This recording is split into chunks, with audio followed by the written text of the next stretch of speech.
Assalamualaikum warahmatullahi wabarakatuh. Perkenalkan, nama saya Rohana dengan NIM 211418012.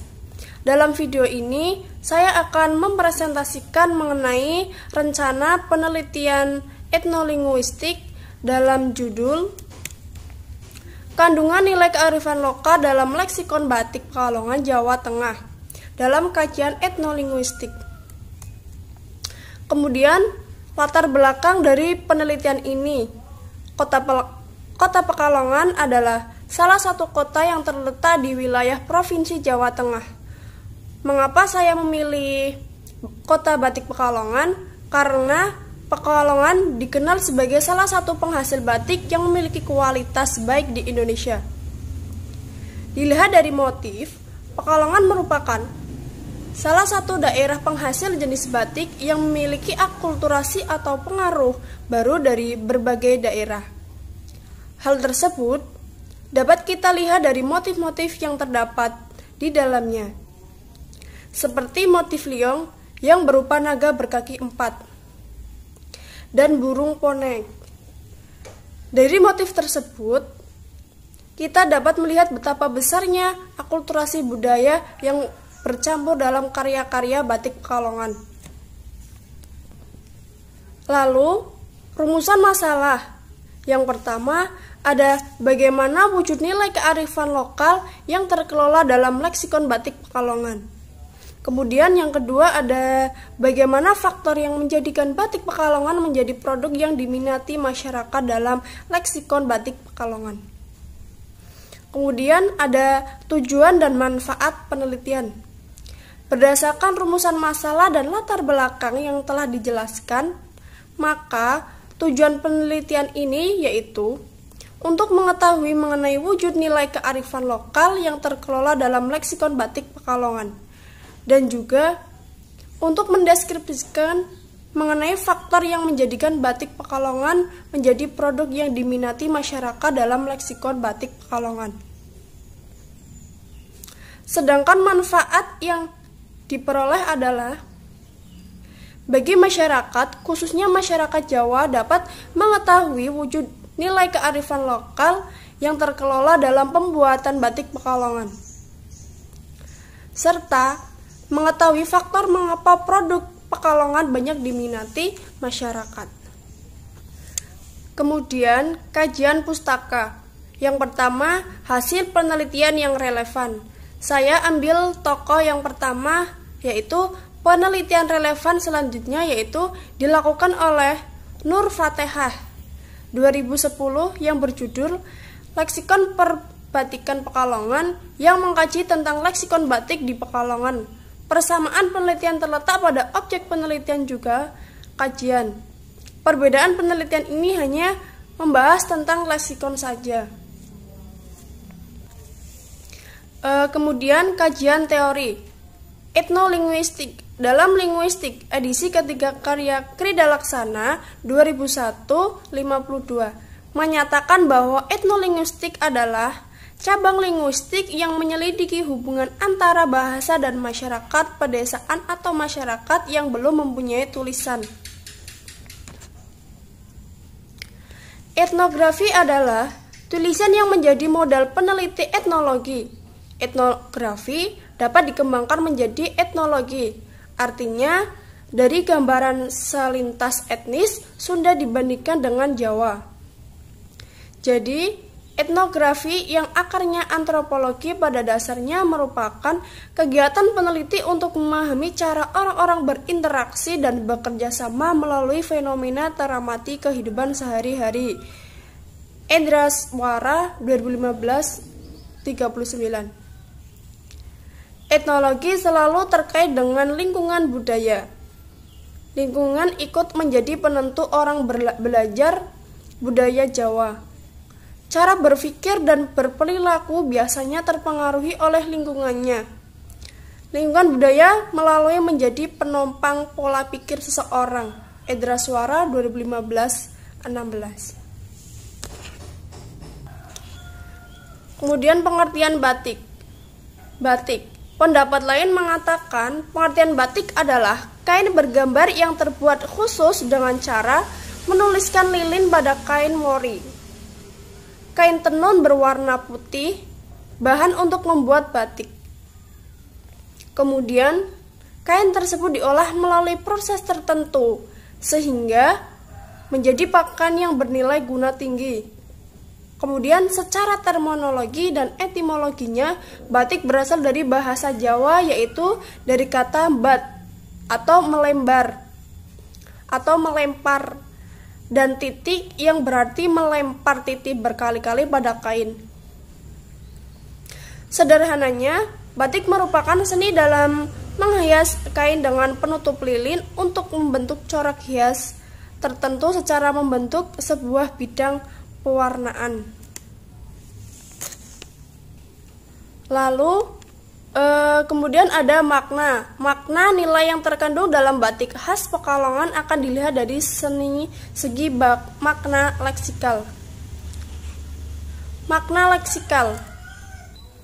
Makna leksikal adalah makna yang ada pada leksem-leksem atau makna kata yang berdiri sendiri, baik dalam bentuk leksem atau berimbuhan.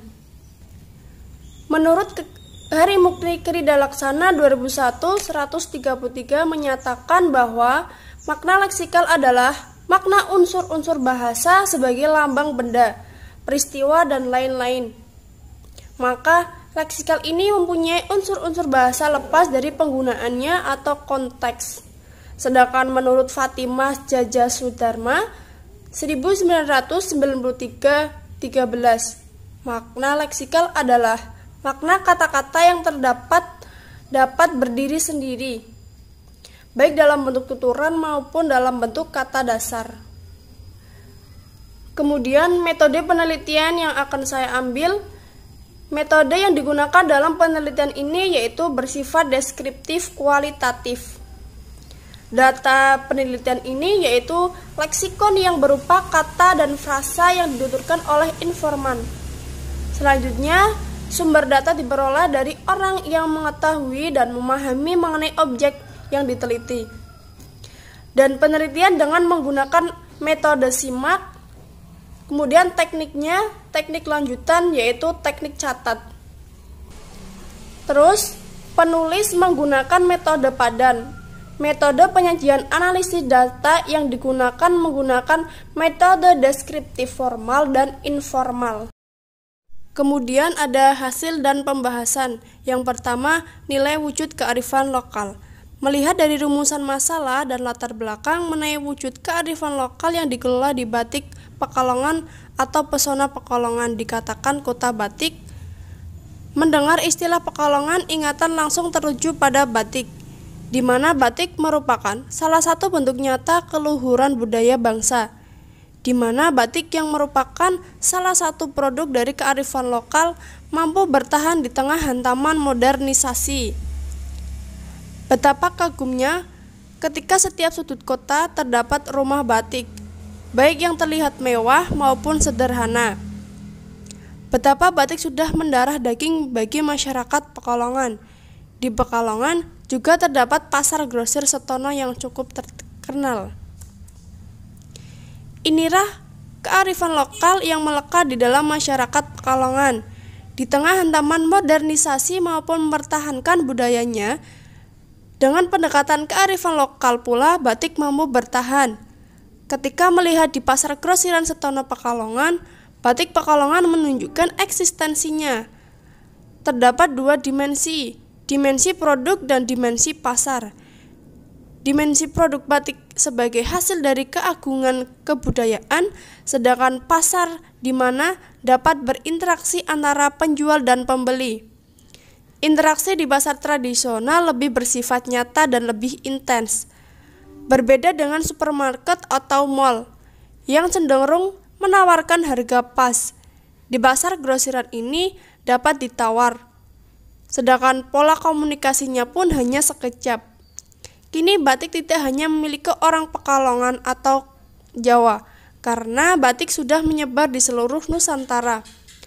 Kearifan lokal yang berpijak pada budaya merupakan potensi yang terus terdapat digali. Indonesia dengan berbagai budaya menyimpan potensi tersebut. Pembangunan terdapat diarah agar berbasis kearifan lokal. Meski demikian, inovasi pun perlu menjadi pertimbangan, di mana kearifan lokal dapat disesuaikan dengan kekinian. Perlu garis bawahi, kekinian bukan berarti menggerus nilai-nilai yang telah tertanam dalam kearifan lokal suatu daerah, sehingga menciptakan keunggulan kompetitif. Kemudian yang kedua ada faktor batik Pekalongan menjadi produk. Salah satu faktor yang membentuk sehelai batik menjadi produk adalah desain motif yang dijadikan andalan untuk diedarkan ke konsumen. Batik Pekalongan lebih memusatkan konsentrasi pada nilai estetika yang sifatnya keseharian yang dapat ditemukan di daerah Pekalongan, khususnya di Grosir Setono. Batik Pekalongan seperti ornamental karena banyak memakai bunga serta kupu-kupu dan capung. Selain itu, batik Pekalongan juga kaya akan motif yang menyangkut budaya maritim. Selain motif yang mencirikan kehidupan maritim di Pekalongan, seperti saat ini mengidentifikasikan batik dengan motif-motif bunga. Selain kain sarung yang bertumpal dikenal dengan nama batik encim. Kemudian pembahasan di atas, saya mengambil kesimpulan dari penelitian ini, yaitu kearifan lokal yang melekat di dalam masyarakat Pekalongan di tengah hantaman modernisasi mampu mempertahankan kebudayaannya. Dengan pendekatan kearifan lokal pula, batik mampu bertahan. Pekalongan mampu mempertahankan budayanya.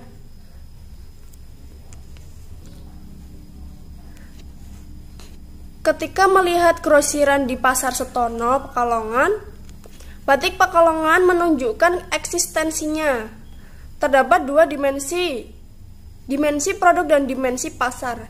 Dimensi produk batik sebagai hasil dari keanggunan dan kegunaan kebudayaan. Sedangkan pasar di mana dapat berinteraksi antara penjual dan pembeli. Interaksi di pasar tradisional lebih bersifat nyata dan lebih intens. Berbeda dengan supermarket atau mall yang cenderung menawarkan harga pas. Di pasar grosiran ini dapat ditawar, pola komunikasinya pun hanya sekejap. Ini batik hanya memiliki orang Pekalongan atau Jawa, karena batik sudah menyebar di seluruh Nusantara. Dan saya juga memiliki saran warga masyarakat agar dapat lebih memahami kebudayaan negaranya, yaitu batik.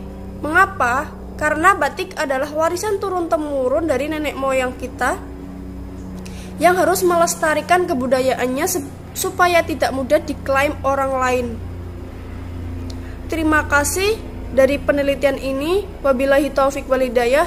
Wassalamualaikum warahmatullahi wabarakatuh.